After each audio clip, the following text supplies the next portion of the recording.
Hello everyone, welcome to another episode of The Squad Room. I'm your host, Garrett Tesla. I'm an active duty sergeant for a sheriff's department in Southern California.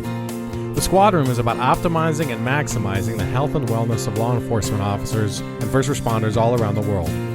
When I talk about health and wellness, I don't just mean our physical health, but how can we maintain and improve our mental health, our emotional health, and our mindfulness.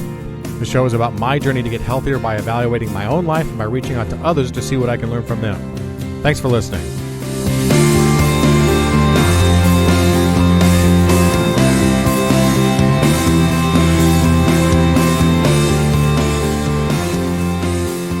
Hey everybody, welcome to episode 29 of The Squad Room. Before we jump into the show, I want to thank our sponsors for this episode, SB Tactical and the iCombat Active Shooter Training System.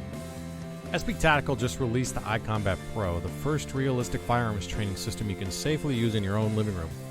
The iCombat Pro system is designed specifically for individual officers, and it's perfect for officers who, like me, don't have access to a range, or also, like me, have a really hard time explaining all the ammo purchases to the spouse. The iCombat Pro sets up easily, and your target is a sensor box that you can place anywhere. The pistol is the same iCombat pistol with the ability to cycle, emit muzzle flashes, and sound, and the sensor gives you immediate feedback on shot placement. Here's what I really like. It's an example of how you can use this system. I carry a Glock 17 on duty, so the iCombat pistol is nearly identical in feel and weight to my duty pistol. I can set the sensor up in one of my rooms, and I can practice pieing corners and addressing threats from cover. I can practice quick draws, draws from my off-duty holsters, and my plainclothes holsters, all that sort of stuff. It's good. It's good stuff. Pre-orders are being taken now, and you can learn more about the iCombat training system at sbtactical.com. Now, my guest for this episode is Nick Massie. Nick is better known to some of you as PaleoNick. Nick is CrossFit's resident chef, and he has a lot of videos that are featured on CrossFit.com and in the CrossFit Journal. He's also the instructor for the CrossFit Culinary Ninja course. Nick is a classically trained chef who's worked in some of the world's best restaurants. And what I didn't know was that Nick is also a gym owner, or was, having opened 2 different CrossFit boxes during his life, and we talk about that in the show here. If you've listened to the show, you know how much I hate night shift, and this week marks the end of my most recent 4-month night shift rotation. One thing I struggle with on night shift is that midnight lunch and the meal prep that goes with it. I always crave hot food, especially during the wintertime, and my reheated leftovers are constantly a battle to gulp down over the In-N-Out that's open late and right down the street, or all the other horrible food choices that I have that are open late. So during this rotation, I tried a few different meal delivery services. These are the places that ship you a frozen pre-made meal in dry ice. Think lean cuisine, but much higher quality and usually a bigger portion. All of them had some benefits and some cons until I tried Nick's. A few months ago, I was watching one of his free videos on cooking, and I went to his website and saw that he had begun a meal delivery service that he called Ice Age Meals. As it happens, a partner walked in the next night with a few of them, and after I asked him some questions, he gives me one to try, the butternut squash lasagna of all things. And it was pretty amazing. Now, I want to be clear. Nick and or Ice Age Meals are not sponsors of this show, and they're not paying for this.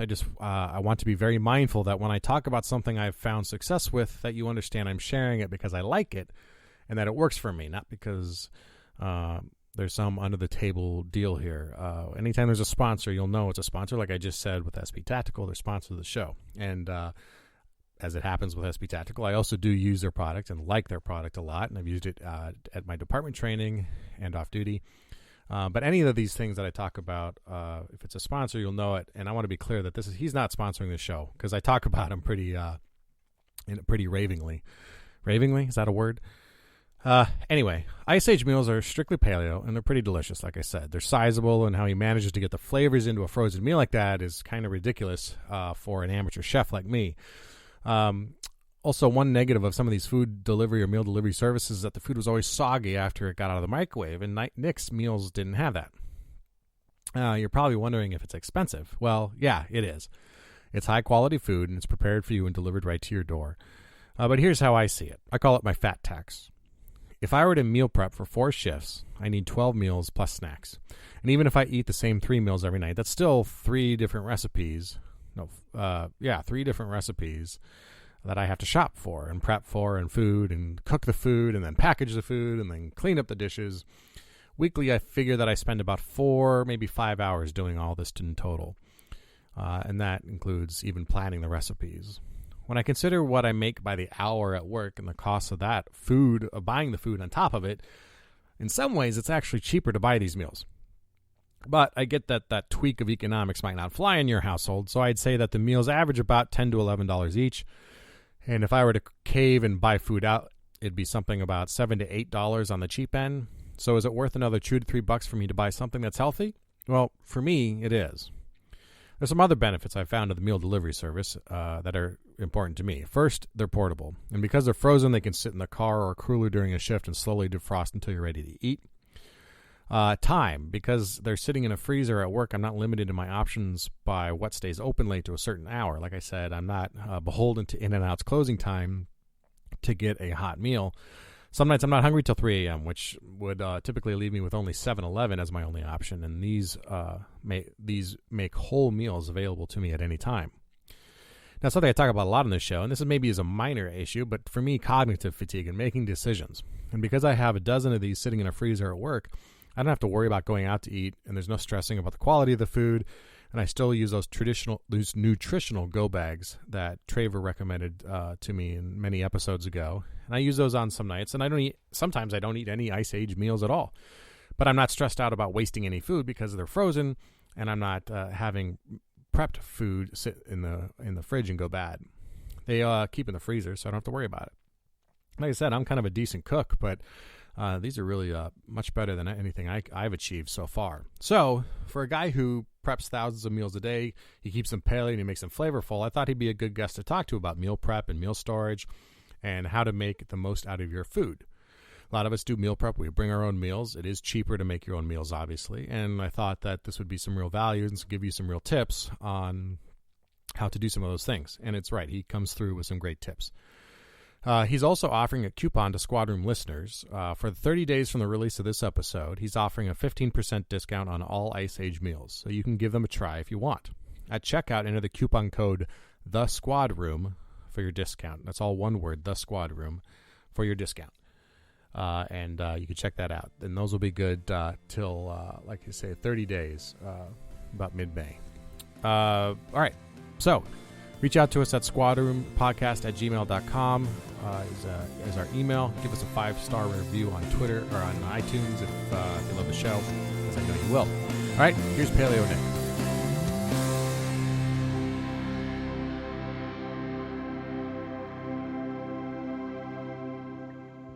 All right, with me on this episode of the Squad Room is Nick Massie, better known to some of you as PaleoNick. Nick, thanks for joining me. Yeah, you bet, man. Thanks for having me. So you're up in the Tahoe area right now, which is probably some pretty great skiing this time of year, I imagine. Yeah, I mean, I live in Truckee. We had a pretty warm weather cycle right now, so the snow is kind of burning off down low, but it looks like there's maybe like 100 inches on the way in the next 2 weeks.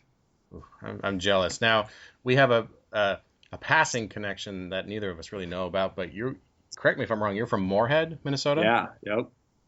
I have a lot of family that's from Fargo and from that area, and my grandfather actually had a whole host of churches up in the Fargo, Moorhead area long before I was around. And then you have some connection to Denver, right? Yeah, yep. I started culinary school in Denver, moved there right after high school. Okay, and I grew up in Denver. I'm from Minnesota, but then I moved to Denver early on and was there through college. So that's a good place to start with culinary school. That would give people the indication, even if some of the people listening aren't detectives yet, that you are indeed a chef, right? PaleoNick is your thing. So where did you go to culinary school? I started at a private culinary school in Denver called the Colorado Institute of Art, and then I ultimately transferred to the University of Alaska Anchorage for their hotel and restaurant management program. And Culinary Institute, that's a pretty prestigious cooking school, yes?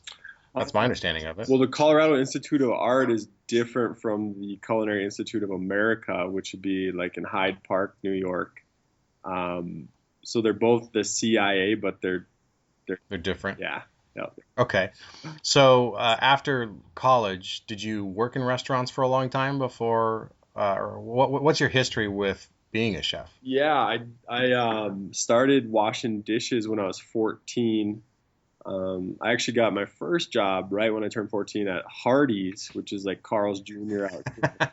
Yeah. And I worked for 90 days, and I did well.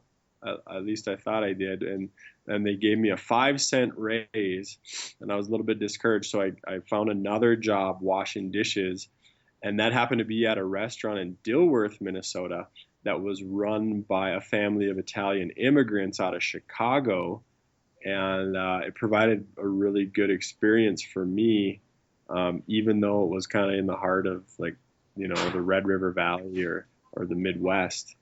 Mm-hmm. So I did that all through high school. I was running the kitchen by the time I graduated.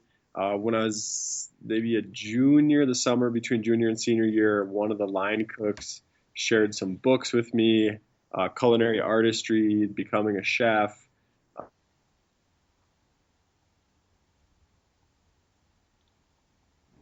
And Oh, we lost you for a second. Oh, you're back. Sorry.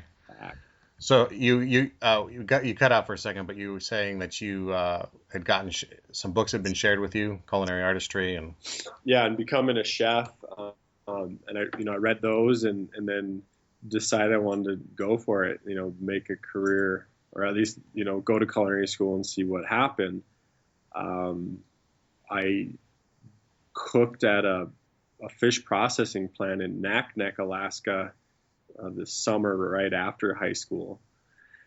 And then I fell in love with Alaska. I was like, man, why am I moving to Denver? I'd love to move here. So I lived in Denver for 2 years, and then I moved up to Alaska. And then just overall restaurant experience, I've worked in about 25 different establishments in the past 20 years. I don't know if I read this correctly, but was one of those Le Bernardin? Yeah, I did do a little stint. It would have been the fall of '07 at Le Bernardin. After Alaska, I moved down to the Aspen, Colorado area and volunteered at the Food and Wine Festival. They needed some kind of skilled labor or skilled help for the 10 best chefs dinner. And luckily, I got paired up with a gal named April Bloomfield, who runs the Spotted Pig. And they had invited me, her, and the sous chef to come to New York and kind of do like a stage or a little mini kind of experience at their restaurant. So I made plans to do so. And then at the time I was a private chef in Aspen, and one of the clients who I worked for, I had to tell them, hey, I want to do this thing in New York, and it worked out really well where they had like a penthouse apartment in New York that I got to stay in. But also they brought a chef from New York who was childhood friends with Eric Repair, who's the chef at Le Bernardin. So kind of long story short, I was able to get in the kitchen there for some time, and it was a really cool experience. That must have been. I mean, for people who don't know, that's it's probably the high-end New York restaurant that's been around forever at this point. One of the few. Yeah. And it's funny. I have a partner who actually was a former chef too, who actually cooked at Le Bernardin, and probably around the same time. And I won't say his name on air, but I'll ask you later if by chance you two happen to even run into each other, if you even remember. But he left being a chef to come be a police officer. So he's always great to have on the squad and have at the barbecues and all that, because when all of us are bringing him burgers or tri-tip or something like that, he's bringing in like roasted quail and all sorts of crazy, really high-end stuff that none of us can prepare. Right. Cool. All right. So I called you PaleoNick earlier. Tell me about the transition to becoming PaleoNick and what that brand encompasses now. Okay. Yeah, I mean, that really started in '08. I was exposed to CrossFit. I got into that. And then, kind of with it comes the diet, and I had a guy, my neighbor at the time, Vince Shimp, he was, into the zone diet and paleo, and I didn't know anything about it. He was always kind of munching on broccoli and, fruits and veggies, and just kind of a different way of eating than the average Joe. So I started looking into it. Didn't really change too much of what I was cooking with my private clients, but kind of the upper class, if you will, they kind of catch on to these, gluten-free or kind of these trendy diets before maybe the rest of us do. So I was starting to see it creep in from the CrossFit exposure, and then just started toying around with it, and ultimately got to the point where I kind of changed everything to where I was just cooking, paleo food. And just for yourself as well, not just for clients, you mean? Right. First it was for me, where I went, pretty hard. It would have been 2009 was when I really, made a pretty big change, even to the point where I took all the food out of our cupboards and the fridge and, moved it into the garage. Some of it eventually made it back into the house. But for me, it was, kind of a personal change. And then, I've kind of fluctuated on and off over the past 6-7 years, where I do my best. I know how I have a good understanding of how it all works, but I'm not super strict. Like there was a time where I was super strict, wouldn't do anything outside of, I guess, what you call paleo. And now taking, the brand from being just about paleo in the diet to a little bit more relaxed on that, but just kind of a paleo lifestyle where I just like to do things that are fun. I think things like traveling and adventure, working out and kind of having a human connection with others, that's all part of the paleo experience for me. And then, not being so strict with the diet that it's unattractive to others. Yeah. That makes sense. Yeah. Okay. Yeah, no, that totally makes sense, because I think you can go to, I went strict for a little while. I had great results. It wasn't a lot of fun. But then it can be off-putting too. And especially with some of the more strict, we all have those people in our gym, right, that are all super strict paleo, the paleo Nazis, as it were, and they can be a little overbearing sometimes. So how did you get connected up with CrossFit then? Because you've been having some of your videos featured on their CrossFit Journal website for quite some time. Yeah, crazy story. I guess it started in February of 2011, when the games was getting going. CrossFit had sent a crew from media out to Aspen, where they have the X Games, to kind of see the back end of how ESPN would run, live events or whatever, how they run the X Games. We're going to apply that same stuff to the CrossFit Games. So through that, I was part owner of Aspen CrossFit at the time. The Rory and who else? Heber Cannon was on the camera. A crew came out, and they actually stayed at the gym, and then we kind of got to know each other. And then on the last night they were there, they had heard that I was a private chef, so they asked if I'd cook something. So we did, the first video was pizza. I don't know if you've seen that one, but that was the original one, and then people liked it. So from there we just started producing kind of a series every year. It was funny because the original series was with Marston, one of the producers, who was awesome. And then I kind of tried to produce some videos on my own that were just not that great. But that was the start. When I started the website, it was kind of through encouragement from one of the guys at CrossFit saying, hey, if we have a product we can help cross promote, then, it would be beneficial to both of us. I'll provide videos, and then they'd help promote what I'm doing. So that's where the site started. When I started the site, I just had to find somebody to hold the camera. It was pretty much it, and the quality wasn't that great, and I was doing all the editing. So it was kind of a meager start, but now we have a pretty good thing going. So was this all like grand in your grand scheme of things, or was this sort of a kind of a fluke by the chance of meeting these other guys? I mean, I didn't know you were part owner in a box. Um, was your path going to be remaining as a private chef, owning the box, and kind of living that life in Aspen, and this made help do a 180, or was this part of your master plan? It wasn't part of the plan really at all. I just, I got into CrossFit, fell in love with it. I opened a gym, um, again with my neighbor, this guy Vince. That was in 2009, and that was called Roaring Fork CrossFit, which is still around. And then a year later, I opened another box, Aspen CrossFit, which is still around.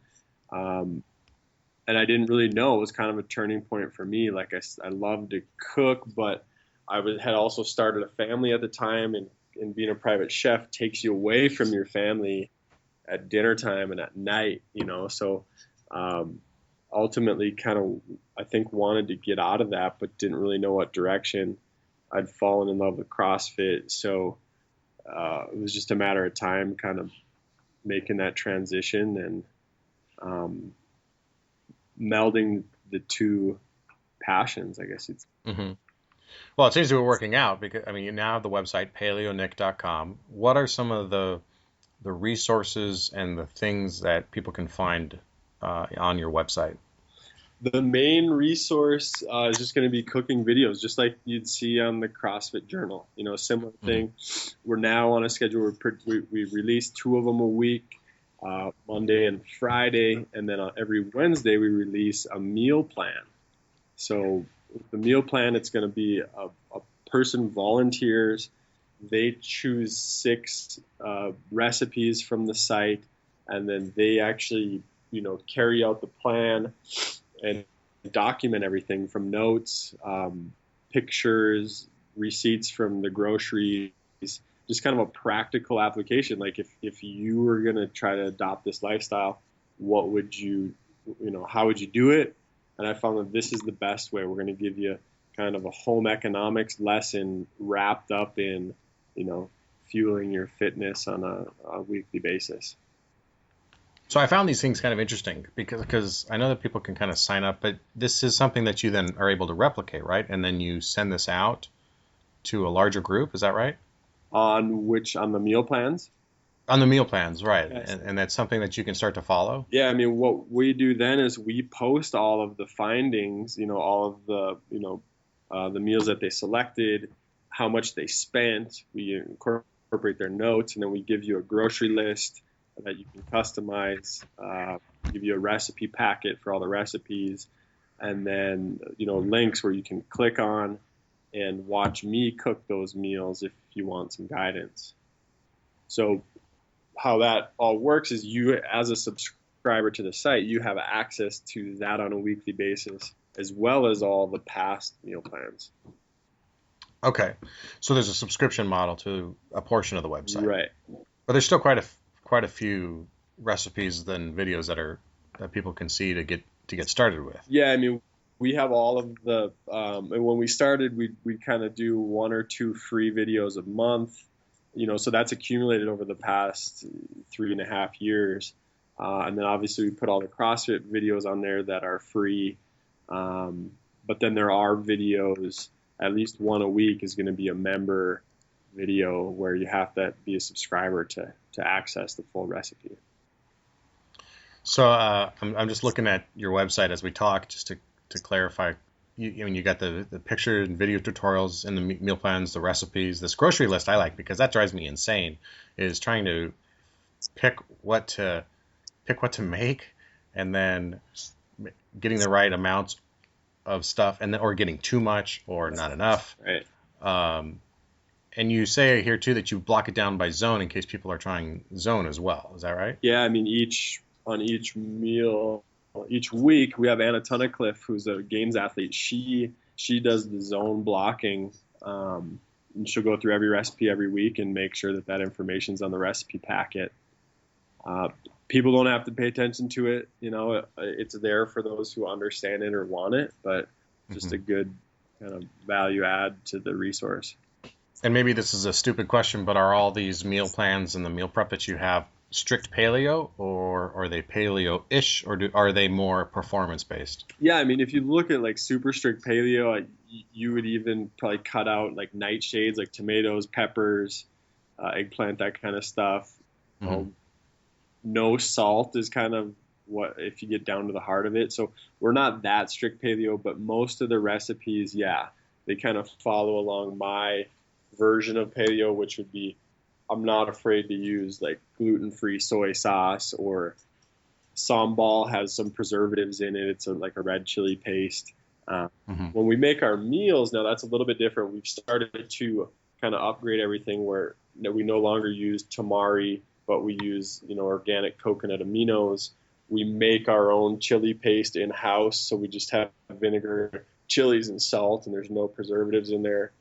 Doing our own chorizo and Italian sausage in house, so again we're missing out on those preservatives. Um, but in general, it's like, you can go more strict if you want. This is what I think is approachable, and it's, that theme is present throughout all the meal plans. Hmm. All right, so you brought it up, and this is why I really what sparked me reaching out to you to get on the show was the meals, your pre-made meals. I had a partner a couple weeks ago, um, about 2 months ago now, actually, I think.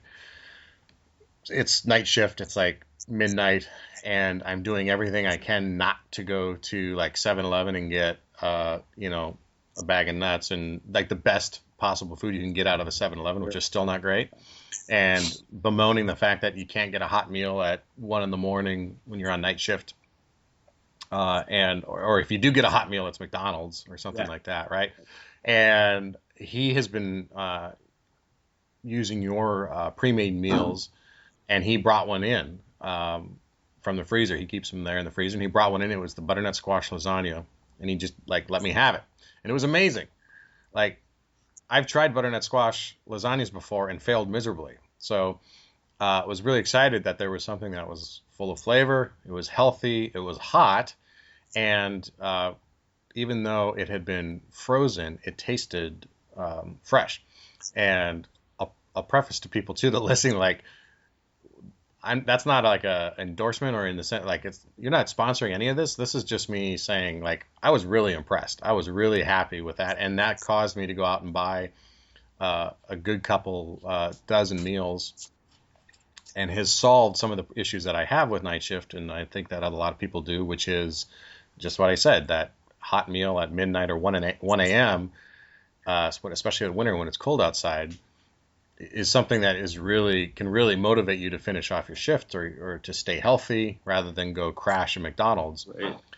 And so I've been using them for those 1 a.m. meals, and it's been amazing. Like there's nothing that I haven't really enjoyed that you've made. So I was like, man, I gotta figure out more about this, and I Instagrammed a photo of one of the shipments that the scent, everything comes in that nice freezer box or cooler with dry ice, and everything is frozen solid, and it keeps real well. So that must be quite a process now to take on adding not just the meal plans, but now pre-made meals. There must be a commercial kitchen involved and a staff. What was that like, standing up that part of the business? Oh, that was the hardest thing I've ever done. And some, I think, ideas, a lot of ideas, right? They don't work because people, it's hard to follow through when things get hard. And that's kind of one of the biggest messages I try to send to everyone who I come in contact with is,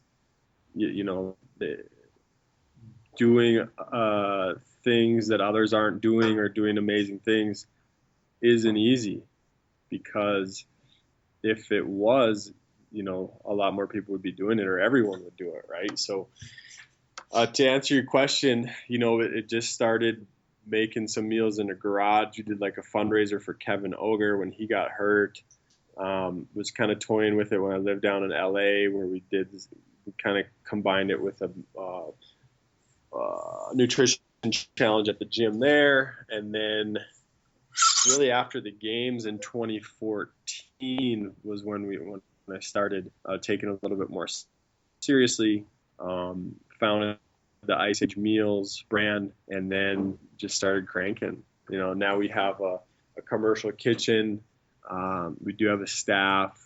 We're shipping out meals every day. But just figuring out that whole process, I mean, there's challenges at every turn, and you just gotta, keep fueled up and roll with the punches. Yeah, it's got to be quite the production. I mean, you have a perishable product that constantly has to be redone because orders come in and all that. It's got to be quite a challenge. Yeah. But you're right. You can't. Nothing worth doing is easy, right? Just like everything else in life. So, because you have such experience with meal prep and meal preparation, and I was wondering if you have any tips you could share with us that try to do our meal prep and struggle with it. Some people seem to be so dialed in and they just got it down, and others of us who just can't eat boiled chicken and boiled sweet potatoes 9 days in a row struggle with it. What are some of the things that you would recommend in terms of meal prep, whether that's equipment, like stuff to have on hand, or your ingredients and spices? What would you say? I would say, I mean, we don't. I guess I'd start by saying we don't have any formal education on doing this, right? I mean, if you think of your life and I think about mine, by the time I left high school, I didn't know anything. I didn't know anything about nutrition. I didn't, other than my experience in the kitchen cooking Italian food, I really wasn't that much more equipped, other than knowing how to, use a chef knife. But there's not an education on that. And so we're disadvantaged in that regard. So we got to kind of figure it out. And that's where the meal plans, kind of the things that I've put together there, are what I think are helpful. It makes sense that if you're going to eat next week, you want to have an idea of what you're going to eat, right? Sure. Then you want to maybe write out, you don't have to have every meal plan, but maybe write out 3 or 4 things that you're going to have for dinner. And then you'd want to take those things and figure out what are the ingredients I'm going to use to make those meals. And then you'd want to know the quantities, and then you want to compare that to what you have in your house already, right? If you're going to make 3 chickens next week, but you already have 2 in the freezer, then you don't need to buy 3. You following me? Oh, sure. Yeah. So just basic stuff like that I feel like people don't really do. Like, I'd say the average person goes to the grocery store, they walk around and kind of get some stuff here and there, and then they go home and their cupboard is full of cans that have been sitting there for 2-3 years that they're not going to use. That might sound a little bit like my cupboard. Yeah. And then they get home and they really have no more of an idea of what they're going to eat than they did when they went shopping. So It's not like rocket science or super complicated stuff. It's just basic stuff that we don't have any education on. Yeah, I think I took a home ec class in 8th grade, and that was about the last time I had any formal schooling on anything related to cooking or preparing meals or anything like that. And like a lot of guys, had to learn to fend for myself in my early 20s and learn how to cook just for my own tastes, just because I couldn't handle spaghetti every night. Right. And that's one piece of the puzzle. Then you look at equipment, right? So if you go to Target to buy equipment, there's going to be every, gadget and gizmo that you could possibly imagine, and it's going to cost way more than it should. If you go to a restaurant supply store, they're going to have very functional, kind of heavy duty stuff that's low cost and will last you forever. So, taking and kind of equipping your kitchen in a similar fashion that you equip a restaurant. We're not going to spend $15 on a KitchenAid peeler that's going to break in a year. I'm going to spend $4 on this thing that'll last me for 5 years. That kind of stuff. I've always wanted to go to a kitchen supply store, and I think just because are they prevalent? Are they easy to find? I mean, there's tons of restaurants around me. They have to be around here somewhere, but I can never seem to locate them. It seems like you got to know a guy who knows a guy with a secret password. Yeah, I mean that's I think another misconception where if there's restaurants where you live, which I know there are, then there's a supply store. Um, they have at the stores a lot of times they'll call them hose. The hose are here again, which is home owner, right? So they don't necessarily love having you there, and they don't promote the to homeowners because they want high dollar sales, right? They want to sell mixers and ovens and stuff like that. But every little single item that they need to run a restaurant is going to be for sale, right? So you can walk in and, buy just like anybody else could. I suppose it wouldn't hurt to just ask one of my favorite restaurants where they get their stuff, right? Where you get your stuff, or just a little Google search, restaurant equipment or restaurant supply, something like that. Mm-hmm. What are some of the things that you think are just important to have on hand? Equipment wise, like one thing that we see when I travel to do the seminars is just basic stuff, dude, like a cutting board, a sharp knife, and then a pot that's bigger than a half gallon, right? I mean, we now have a requirement at the seminars that you have to bring a 16 quart stock pot. You have to. The cutting boards that we see people show up, like when they come, we give them a list of the items they need to bring from their home kitchen, right? We used to provide everything, but then we found like it doesn't really translate if I have this gear when I'm at the seminar, but I get home and my knives are dull and I don't have, the same stuff that they had there. So you're going to bring your own cutting board, your knife, your peeler, your whisk, your ladle, your spoon, your pot. And the things that we see are just, I mean, they're laughable. Like I cannot believe it. So basic things, dude, like a cutting board that you can get at Restaurant Supply for $8. A chef knife you could get for less than $10 is going to be better than what 99% of people have in their homes. And then a pot so that you can make a large batch of whatever you're making, portion it out and freeze it. Mm-hmm. Okay, and so turning to maybe some of the ingredients or spices, if someone is not really comfortable playing with spices or like the higher end stuff like saffron or fennel, what are some of the things that you would just say are basic things that people can add to immediately add some flavor to any kind of standard dish? I mean, my staples are, if you're not using kosher salt, immediately switch to kosher salt. Iodized salt was developed back in the day when goiters were common and people wouldn't get iodine. Now we do get that, so we don't need iodized salt. The kosher salt has a way cleaner taste, and I just love it to death. So kosher salt, first thing. Freshly ground black pepper. If you look in the first, or if you look on the How To Tuesday on PaleoNick, you can see I show how I kind of set up my kitchen. Buy ground peppercorns and grind them in a little coffee grinder. From there, it'd be red chili. So taking the red chili flakes and again grinding those up. A lot of times they'll get stale in the bottle or sitting on the shelf, but if you grind them up, it kind of brings them back to life. And then it also gives you more spread on what you're doing so that you don't have to commit to like these big flakes in your stuff. You can have a fine little, chili powder. And then from there, pure chili powder in the form of like ancho or guajillo or something like that. Not the stuff that's labeled chili powder that's mixed with salt and cumin and chemicals typically. But like look for New Mexico chili, like that. Mm-hmm. Granulated garlic. I'd say that those would be the staples: red chili, real chili powder, granulated garlic, kosher salt, freshly ground black pepper. And you've now come out with some spice mixtures yourself, right? Yeah, and then we have, and this is kind of in the works.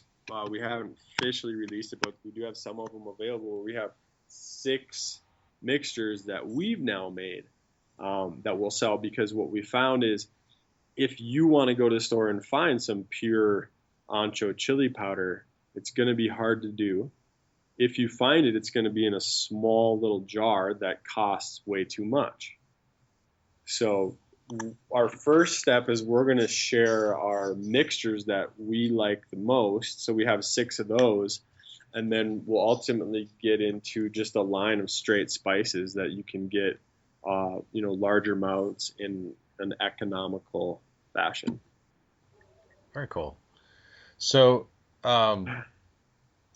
aside from your website, which offers a lot of different stuff, if people are, some people are very, it's getting better, but some people are honestly in areas where they can't get to grass-fed beef or cage-free eggs or free-range trout, whatever.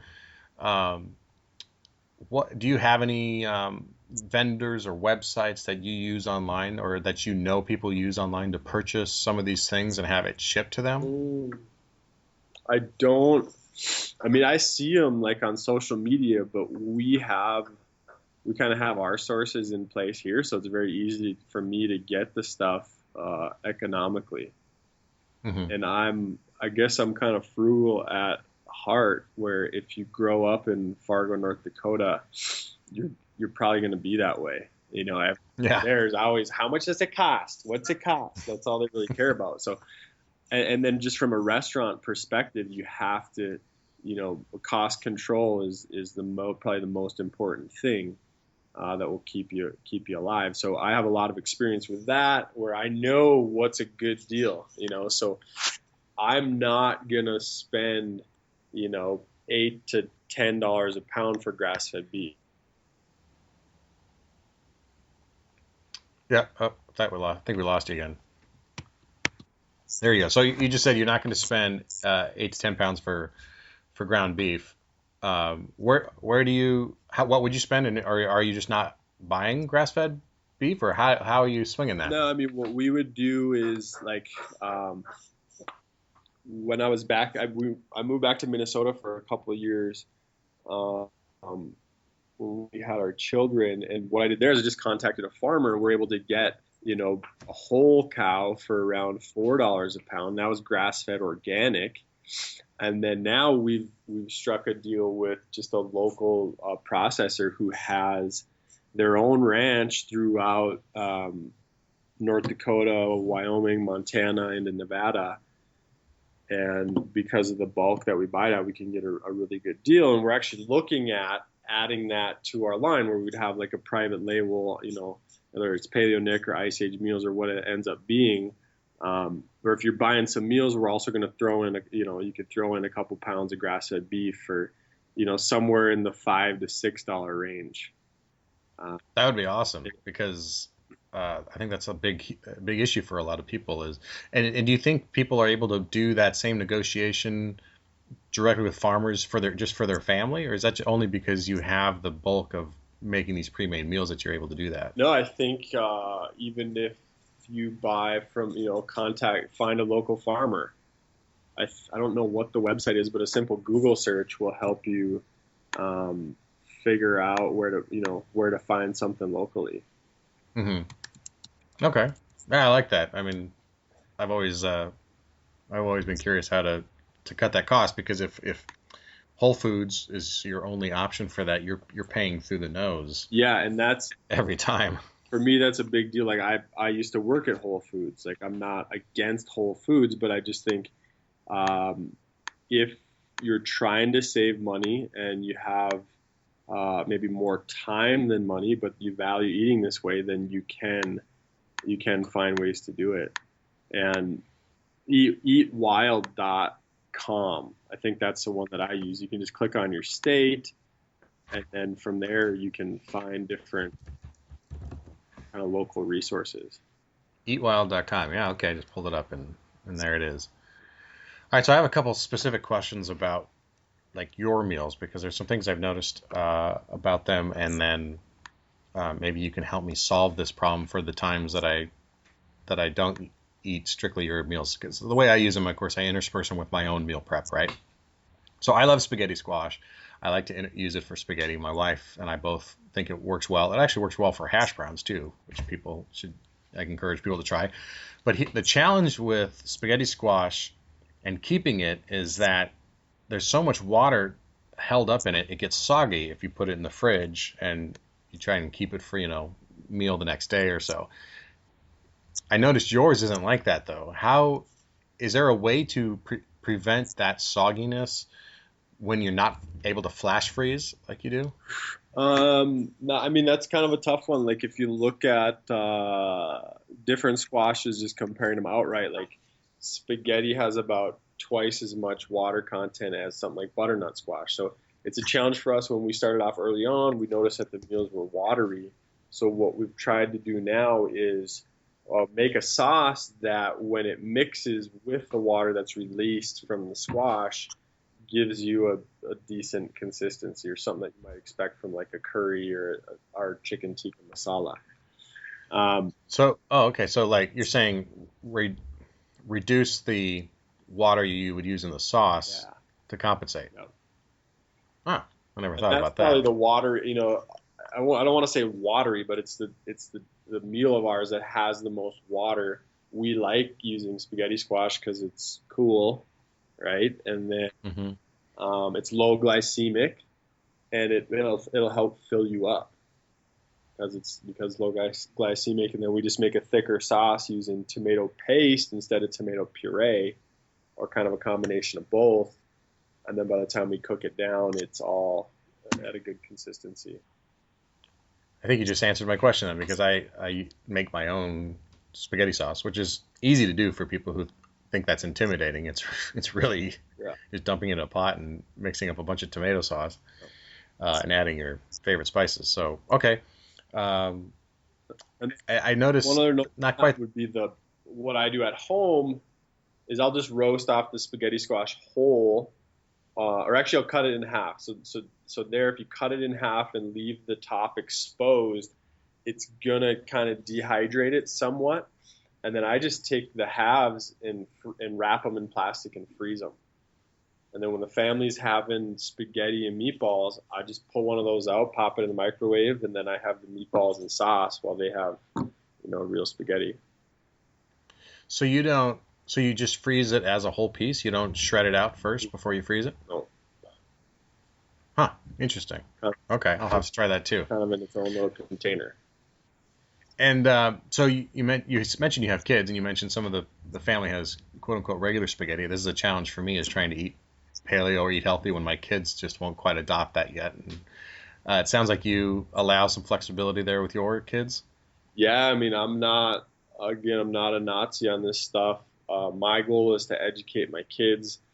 They know, if you ever meet them, you could ask them anything. They know what's quote unquote paleo and what's not. They have started to make some decisions, or they're all fired up when they eat a paleo meal and they're all proud, which is cool. But like the biggest thing is going to school. We had a mom this week tell us that like Z-bars, they're pretty healthy, or they're sort of healthy or something like that. And I'm just like, if you look at any of these kind of granola bar, like elementary school snack type things, they're not healthy. You can't argue that they are.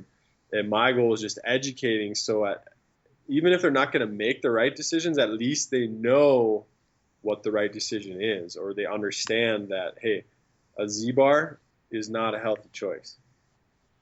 Right.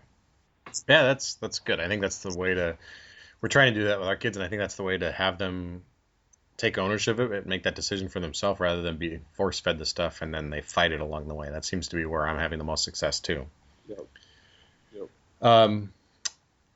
Back on the meal storage, because it was interesting what you said about freezing the whole half of the squash. Any other tips on preparing or freezing meals when you're just for yourself and you're doing meal prep for the week? Vacuum containers, that sort of stuff. Do you use any of that, or have you used any of that? No, I mean, I have a deep freeze. It's like 10 below. I have containers. We sell the containers on the site, on iceagemeals.net. You can get them. We sell them every week to people who, want to use kind of containers that we're using. But just having pints, cups, and quarts, those three sizes for like soup type things, chilies, whatnot. And then having, I only pretty much use now a 16-ounce little black tray with the clear lid. And that's that's for the most part all that you need. outside of like a Ziploc bag for bigger stuff. Mm-hmm. And then use your 16 quart stock pot. If you're making chili, make a big batch. It takes about the same amount of time to make 8 quarts or 16 quarts, and then portion it out in those containers. And I will typically cool my stuff in the fridge overnight and then put the lid on it. I'm sorry, without the lid, and then put the lid on it in the morning and freeze it. And is that to allow this, without the lid, is that to allow the steam to escape so it's not coming back into the food? Yeah, I mean, I guess a little bit of both. So if you put the lid on there, it's not going to cool as fast because it's kind of trapped. So then we're kind of getting into like some food safety issues. And then the other side is like you say, if you put the lid on there and then you freeze it, it looks completely different. You can't even really see what's inside because the top's covered with frost and icicles. Mm-hmm.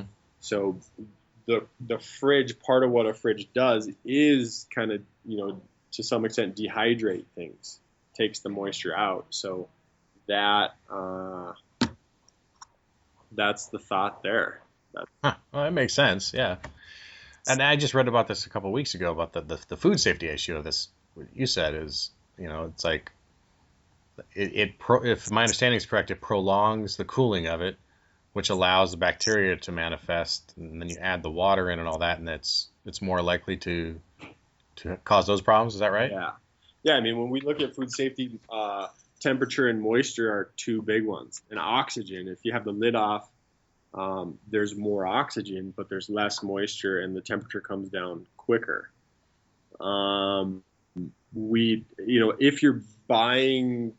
If you're sourcing your stuff responsibly, or you're not buying old food, which most of us, I think, for the most part, get good food from the grocery store, so we don't really have to worry about the quality of the stuff. Food safety isn't a huge issue, and we have other societies that will leave a pot of pozole on the stove for 3 days at room temperature, and they're fine. I don't recommend doing that because our bodies aren't set up to handle that kind of stuff. But what I'm trying to say here is food safety isn't a huge issue as long as you have control of what you're doing and you cool things quickly. You should be good to go. All right, and the food packages that you mentioned that you sell on your website, are they? You can freeze in them. It sounds like, yeah, you can use it to freeze stuff. Yeah, I mean they're all like you can microwave them, you can freeze them, reuse them is the big one, right? I mean they are disposable if you don't have to commit to if you're going out at a place where you don't want to carry your dishes around, you can recycle that out on the run, and it's not. They cost around like 20 cents a container or something like that. But yeah, they're set up for all that stuff. BPA free, all that jazz. And what do you have like a time frame or like a rough guideline for how long food stays good, but not just good, but tasty or tasteful in the freezer before you need to toss it? Man, I don't know, dude. If you have a good freezer, 10 below zero, I'm eating food that I made over a year ago. I have some left, and I'm not afraid to eat it. I don't know that the flavor is really affected at all. But what is affected is, if you're around 0 degrees or you let ice crystals form in there, that's when stuff can kind of get funky. But in general, from just like a human or palatability or appetizing perspective, I'd say 6 months is kind of a limit. Mm-hmm. Once it's been in there 6 months, you kind of either you forget about it or you're not interested in it. So just, keep on top of that. If you think about your Paleo bank account as an account where you're going to have a statement every month where you make a list of what's in there and go over it, which probably nobody listening is going to do, but it's a very reasonable thing to do, then you'll stay on top of that better and you won't have stuff in there for six months. Mm-hmm. All right, so I had another question. This was kind of off the wall. You may not even be aware of it, so I don't know. But me, myself, a lot of people who listen to the show also follow Tim Ferriss and listen to his podcasts. And he posted a photo the other day of his dog, but in the background was like what looked like a full-size Ice Age Meals freezer in the background. Did you see that? Well, yeah, I did see that.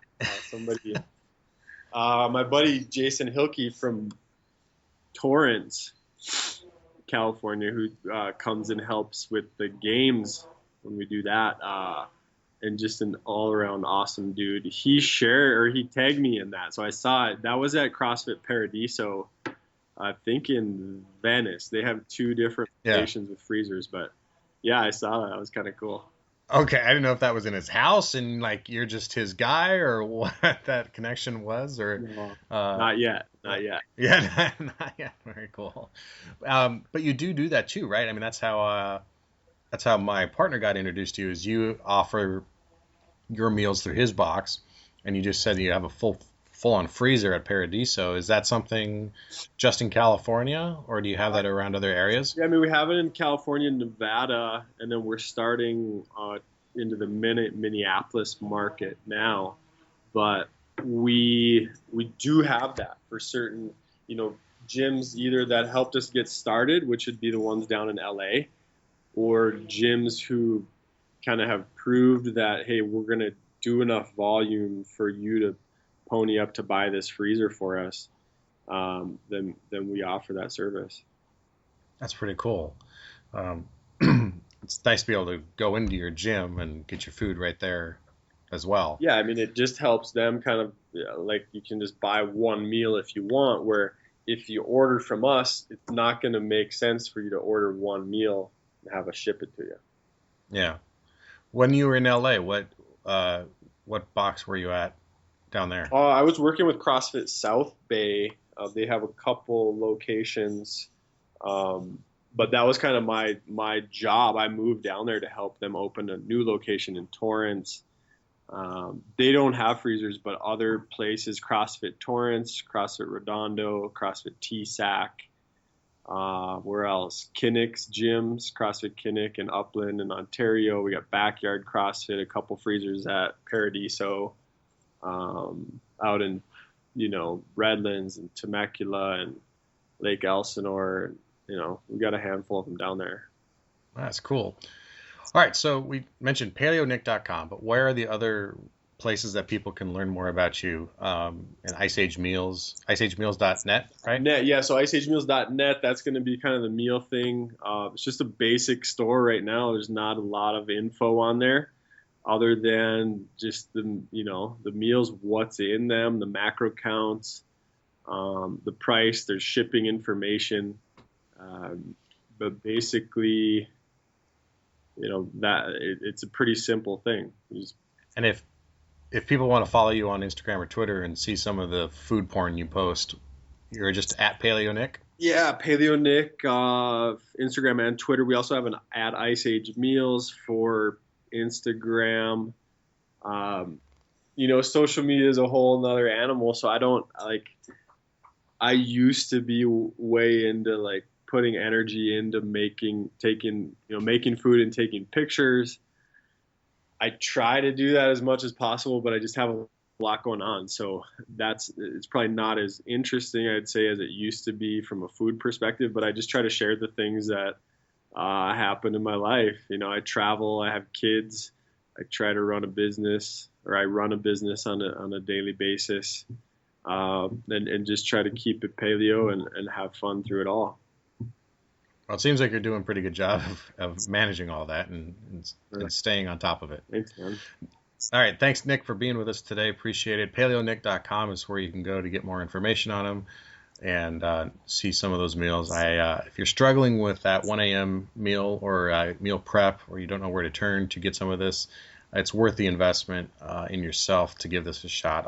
Like I say, fantastic response. They're fantastic product to me. Just really love what you're doing. So thanks for taking the time. Thanks for sharing some tips, and hopefully you can put some people on the path towards eating a little better.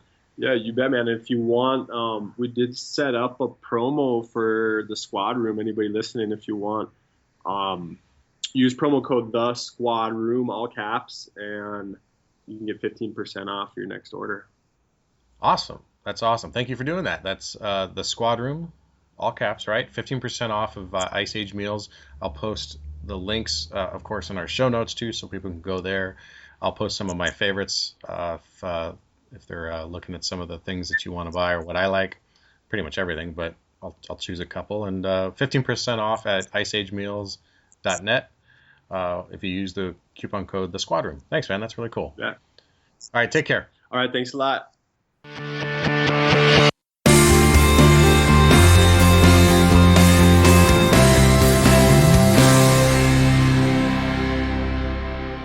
All right, to follow PaleoNick, or Nick Massie, as he's known in real life, on Instagram, it's at PaleoNick. Follow him for some serious food porn. His website is also PaleoNick. Pretty simple. Again, Nick's offering a 15% discount for Squad Room listeners. Just use the code THESQUADROOM before May 15th of 2016, and you'll get 15% off your order. Now, along with your food prep, you need a nutritional plan, and we're still offering a contest to win a free weight loss or mass gain nutrition plan from RP Strength, our guests from episode 28. You just need to text RP giveaway, all one word, to 44222, and you'll be entered into the giveaway by entering your email address at the prompt, and you'll be signed up for our mailing list. Standard text messaging rates apply on that, but we don't keep track of your phone number or anything like that. It's just a way to quickly enter the contest. RP giveaway, all one word, to 44222. That contest ends on May 31st of 2016. You can also sign up by sending me an email to squadroompodcast@gmail.com, and I'll add you to the contest that way as well for the RP Strength auto template giveaway. To follow Squad Room, it's at the Squad Room on both Instagram and Twitter. We appreciate you listening. The website is thesquadroom.net. Head over there for show notes on today's episode and links to all the stuff we talk about. If you have a moment, please consider giving a review on iTunes. Again, I want to thank SB Tactical and the iCombat training system for their support of the show. Check out the individual officer iCombat Pro at sbtactical.com, where you can use a real replication system in your own living room. Pre-sale orders are already being taken at sbtactical.com. Until next time, take care of each other and stay safe.